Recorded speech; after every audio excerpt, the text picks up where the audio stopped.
নমস্কার দর্শক বন্ধুরা, রে স্পোর্টস এর পর্দায় আপনাদের সকলকে স্বাগত জানাই। আরো একটা প্রতিবেদন ভিডিও নিয়ে আমরা চলে এসেছি আপনাদের সঙ্গে। আপনারা জানেন আজ বিকেলেই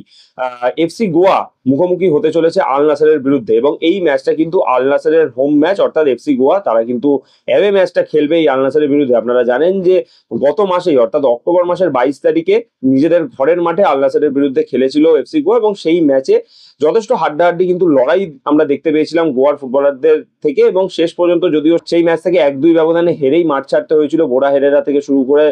সাহিল তাবোরাদের, কিন্তু ম্যাচে কিন্তু লড়াই যথেষ্ট ভালো করেছিল এফসি গোয়ার ফুটবলাররা। তবে সেই ম্যাচটাকে ঘিরে যেটা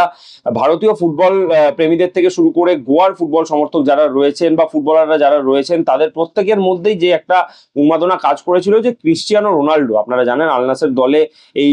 পর্তুগিজ কিংবদন্তি তিনি খেলেন, এবং জবে থেকে আল নাসের এফসি গোয়া ম্যাচটা একই গ্রুপে তারা যখন পড়লেন এবং তাদের যে ম্যাচটা হবে সেই গ্রুপ বিন্যাসের পর থেকে কিন্তু ফুটবল সমর্থকদের মধ্যে, বিশেষত ভারতীয় ফুটবল সমর্থকদের মধ্যে একটা উন্মাদনা ছিল যে ক্রিশ্চিয়ানো রোনাল্ডোর দলের বিরুদ্ধে যখন এফসি গোয়া খেলবে, গোয়ার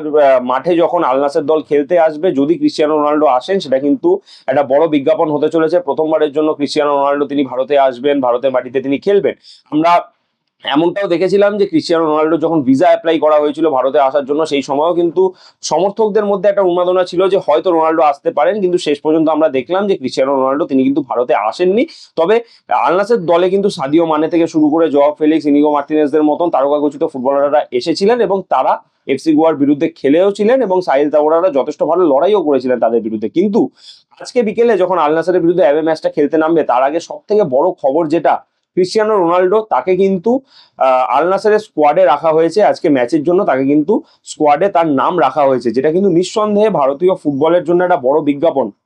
ক্রিশ্চিয়ানো রোনাল্ডো তিনি খেলবেন কি খেলবেন না সেটা এখনো অনেক পরের বিষয়, কিন্তু আজকে রাতের ম্যাচে যদি ক্রিশ্চিয়ানো রোনাল্ডো খেলেন সেটা কিন্তু ভারতীয় ফুটবলের জন্য যেরকম একটা বড় বিজ্ঞাপন হবে, ঠিক সেইভাবেই গোয়া দলে যে সকল ফুটবলাররা রয়েছে তাদের জন্য কিন্তু একটা বিশাল বড় অ্যাচিভমেন্ট হবে। কারণ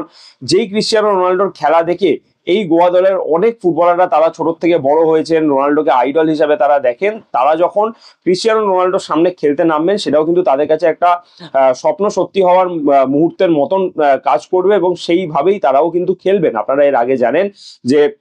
ভারতের মাটিতে কিন্তু বিশ্ব ফুটবলের বহু তারকারা তারা কিন্তু এসে খেলে গিয়েছেন। বিশ্ব ফুটবলের সম্রাট আমরা যাকে বলে থাকি পেলে, তিনিও কিন্তু ভারতে এসেছিলেন এবং কলকাতায় মোহনবাগানের বিরুদ্ধেই কিন্তু তিনি খেলে গিয়েছিলেন। এছাড়াও অলিভার কান, জার্মানির এই কিংবদন্তি গোলকিপার, তিনিও কিন্তু তার জীবনের শেষ ম্যাচটা যুব ভারতী ক্রীড়াঙ্গনে মোহনবাগানের বিরুদ্ধেই খেলেছিলেন, এবং সেই সময় মোহনবাগান ফুটবলারদের একটা সৌভাগ্য হয়েছিল যে পেলে, অলিভার কানের মতন তারকাদের বিরুদ্ধে খেলার। এছাড়াও 2011 সালে যখন লিওনেল মেসি তিনি যখন এই কলকাতাতেই যুব ভারতী ক্রীড়াঙ্গনে তিনি যখন খেলতে এসেছিলেন ভেনেজুয়েলার বিরুদ্ধে একটা ফ্রেন্ডলি ম্যাচ,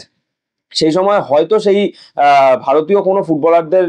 মেসির বিরুদ্ধে খেলার মতো সৌভাগ্য হয়নি, কিন্তু যুব ভারতী ক্রীড়াঙ্গনে কিন্তু মেসির খেলা স্বচক্ষে অনেক সমর্থকেরাই কিন্তু দেখেছিলেন। কিন্তু এবারে ক্রিশ্চিয়ানো রোনাল্ডো যদি আজকের ম্যাচে তিনি আল নাসেরের হয়ে এফসি গোয়ার বিরুদ্ধে যদি তিনি খেলতে নামেন, সেটা কিন্তু স্বাভাবিকভাবে ভারতীয় ফুটবলের জন্য আরো একটা বড় বিজ্ঞাপন হতে চলেছে যে রোনাল্ডোর মতন একজন ফুটবলার তিনি ভারতের একটা দলের বিরুদ্ধে খেলতে নামলেন, এবং গোয়ার ফুটবলারদের জন্য সেটা কিন্তু একটা অনেক বড় মুহূর্ত হবে। এবার এটাই দেখবার বিষয় যে ক্রিশ্চিয়ানো রোনাল্ডো শেষ পর্যন্ত তিনি স্কোয়াডে থাকলেও তিনি খেলতে নামেন কিনা এফসি গোয়ার বিরুদ্ধে। সায়ন দে, রে স্পোর্টস।